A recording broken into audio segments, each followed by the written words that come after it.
Di awal film, kita diperlihatkan pemeran utama kita di film ini. Ia bernama Sakarin. Ia seorang tukang ojek. Terlihat ia sedang buru-buru membonceng nenek dan ibunya.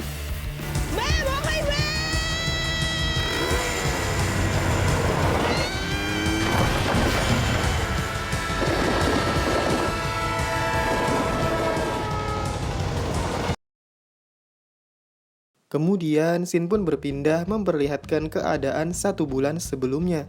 Sakarin bangun dari tidurnya dan bersiap memulai aktivitasnya seperti biasa.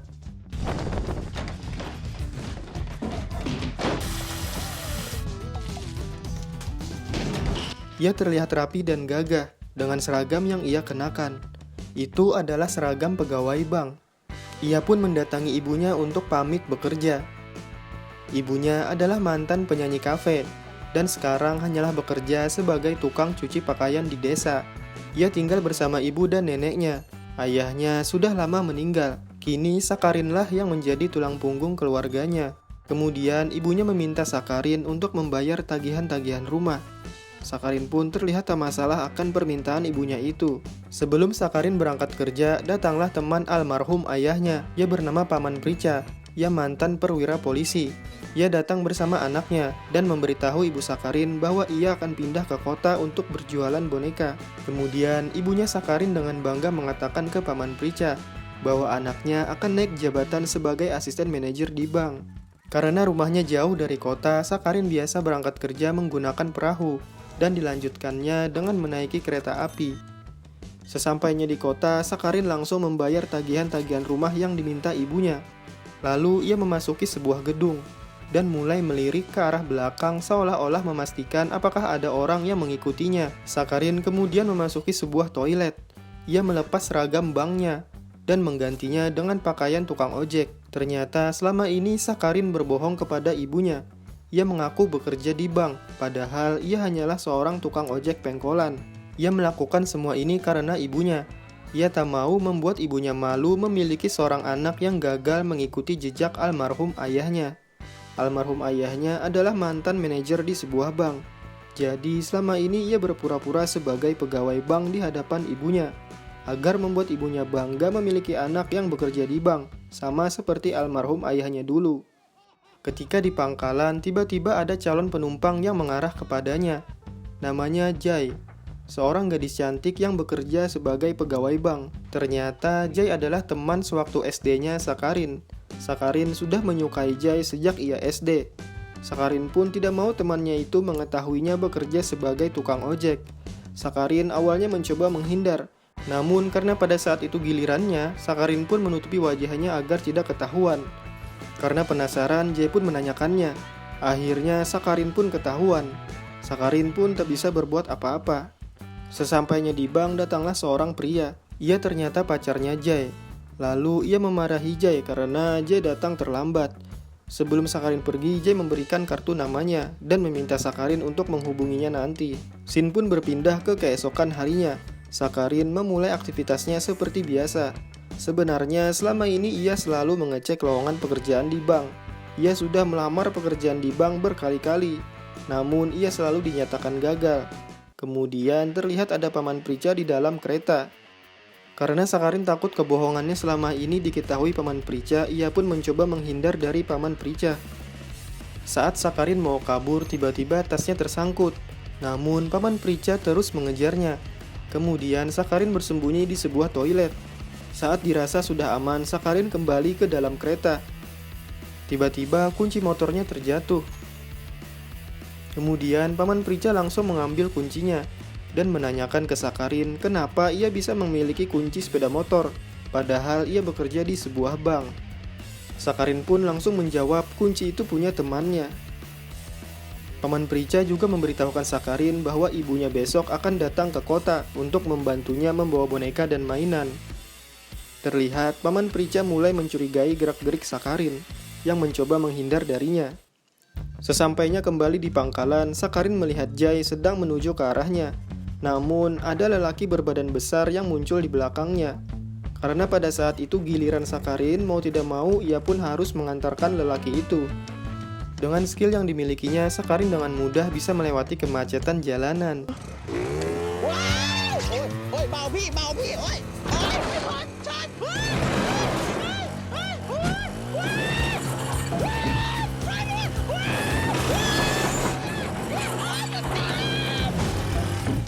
Hingga di perempatan, ia tak menyangka bertemu ibunya yang sedang mengantarkan boneka. Sakarin pun langsung menutupi wajahnya. Karena tidak tahu jalan menuju toko boneka, ibunya mencoba bertanya ke Sakarin yang ada di sampingnya. Karena takut ketahuan, Sakarin pun memberitahukan jalannya sambil berpaling. Terlihat ibunya mulai mencurigainya. Hingga akhirnya lampu pun kembali hijau dan Sakarin langsung tancap gas dan kabur. Namun ibunya masih terlihat di belakangnya. Sakarin kembali tancap gas untuk menghindari ibunya. Hingga ia melewati trotoar. Terlihat ternyata di sana ada Paman Prica.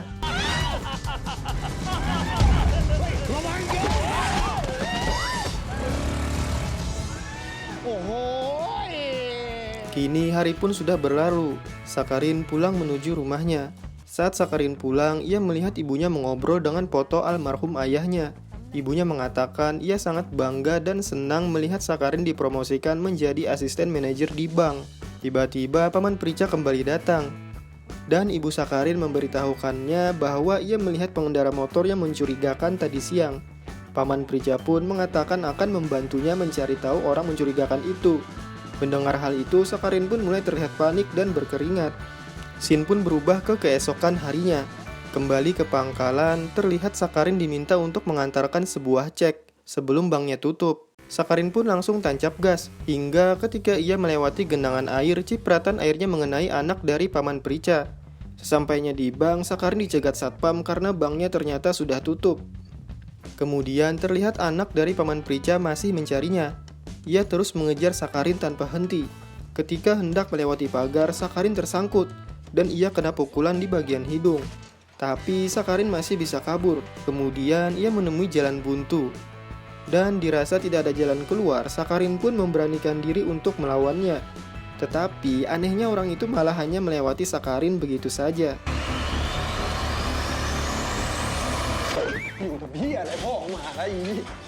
Kemudian hari pun sudah malam.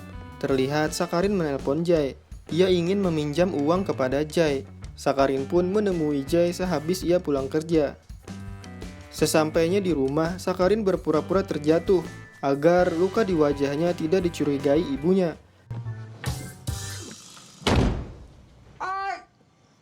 Namun ternyata ibunya masih belum ada di rumah. Ibunya sedang mengantarkan pakaian.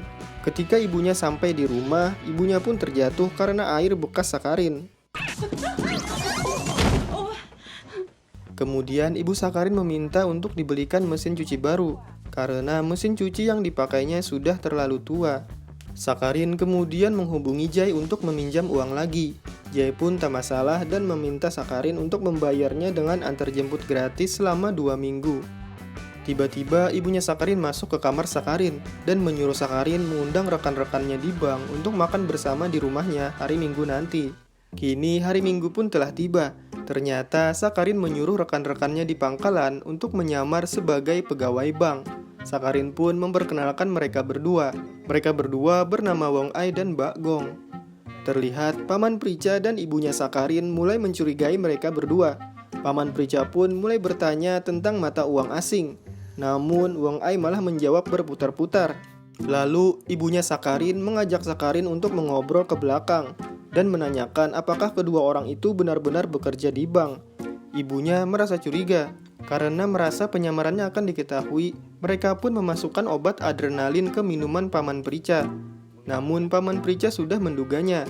Agar tidak dicurigai, Wong Ai pun memberanikan diri untuk meminumnya terlebih dahulu.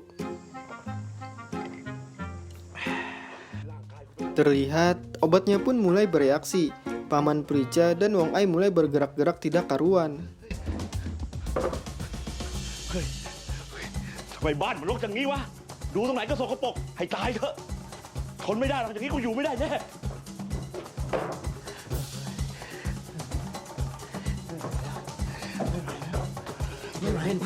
ต้องหาอะไรทำเดี๋ยวนี้ไม่ไหวแล้วต่อไว้ก่อนไม่ไหวแล้วหลวงคอ Kini Sin pun berpindah ke keesokan harinya. Saat di jalan, Sakarin tak sengaja berpapasan dengan Jay. Karena takut ketahuan, Sakarin pun lari dan Jay malah mengejarnya. Sakarin akhirnya bisa kabur dan mengganti seragam banknya dengan pakaian tukang ojek. Namun Jay malah mencurigainya yang terlihat kelelahan. Saat di kantor, terlihat Jay mulai sering bertengkar dengan pacarnya. Pacarnya kini lebih dekat dengan pegawai lain.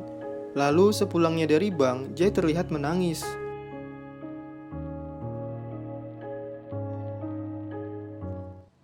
Kemudian mereka berdua pergi untuk makan-makan.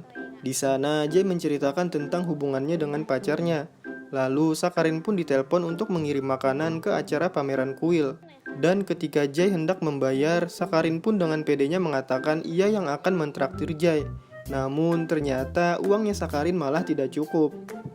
Lalu, mereka berdua pun berangkat mengantarkan makanan. Terlihat Jay mulai merasa nyaman dengan Sakarin. Kemudian Jay mengatakan bahwa sebenarnya ia ingin berhenti bekerja di bank karena ia merasa bekerja di bank membuatnya terkekang dan tidak bebas. Namun ia belum ada keberanian untuk mengundurkan diri.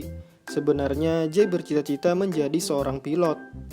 Kemudian Jay mengajak Sakarin untuk mencoba sebuah permainan menembak boneka. Awalnya Sakarin menolak ajakan itu. Namun karena Jay memaksa, akhirnya Sakarin pun mengiyakan. Menyadari yang memiliki permainan itu adalah Paman Prica, Sakarin pun mulai memakai helmnya agar ia tidak dikenali Paman Prica. Lalu ketika hendak menembak boneka, Sakarin melihat Paman Prica menelpon ibunya dan menyuruh ibunya untuk datang ke pameran kuil. Mendengar hal itu, Sakarin pun langsung mengheadshot Paman Prica. Akhirnya Paman Prica pun marah dan mengejar mereka berdua.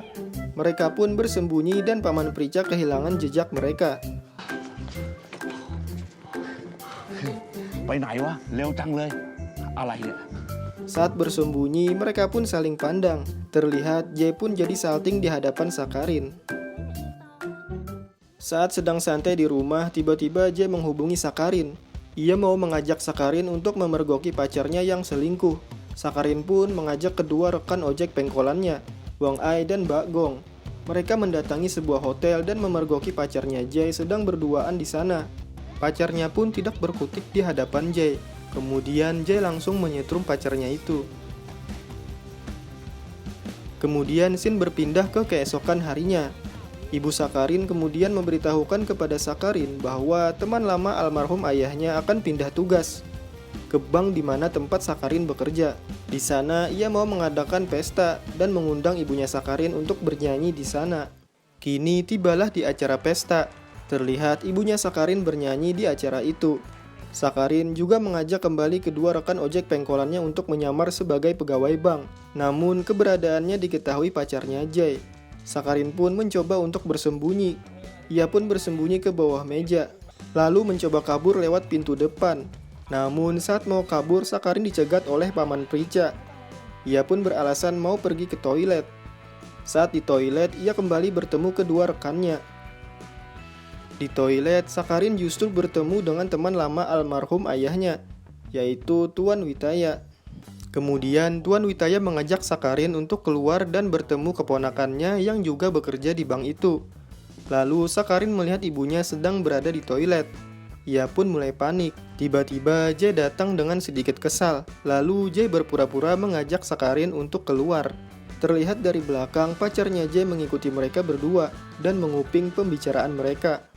Di sana, Jay meminta penjelasan kepada Sakarin atas kebohongan yang ia lakukan. Sakarin mengatakan ia melakukan semua ini demi keluarganya. Ia ingin membuat ibunya bangga atas apa yang dicapai almarhum ayahnya.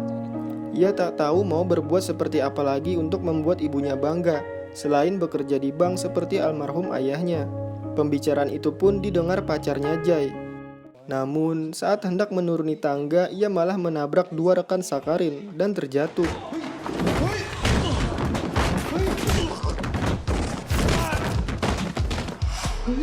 พี่ไปชนเขาตายหรือเปล่าไม่รู้นะ Kemudian scene pun berpindah ke keesokan harinya. Terlihat Jay menyuruh Sakarin untuk mencoba kembali melamar pekerjaan di bank. Jay mengatakan ia akan membantunya untuk bisa diterima kali ini. กับลูกค้าจีนนึกออกไหมธนาคารเราอยากจะมีลูกค้าคนจีน Setelah melaksanakan seleksi dan tes, Mereka berdua mengecek kelulusan Sakarin, dan ternyata Sakarin dinyatakan tidak diterima. Kemudian Jay menelpon Sakarin dan memberitahukannya bahwa pacarnya akan ke rumah Sakarin dan membocorkan semua rahasianya kepada ibunya. Sakarin pun langsung tancap gas menuju rumahnya. Ternyata efek dari benturan kepala yang ia alami kemarin membuat pacarnya Jay jadi kesulitan untuk berbicara dengan jelas. Lalu ibunya Sakarin pun menyuruhnya untuk menulisnya di sebuah kertas. Sesampainya di sana, Sakarin terlambat. Pacarnya Jay sudah memberitahukan semuanya kepada ibu Sakarin. Mendengar hal itu, tiba-tiba neneknya jatuh pingsan. Dan scene kembali terlihat seperti di awal film. Sakarin membawa ibu dan neneknya dengan kecepatan penuh. Ia melewati segala rintangan yang ada di jalan.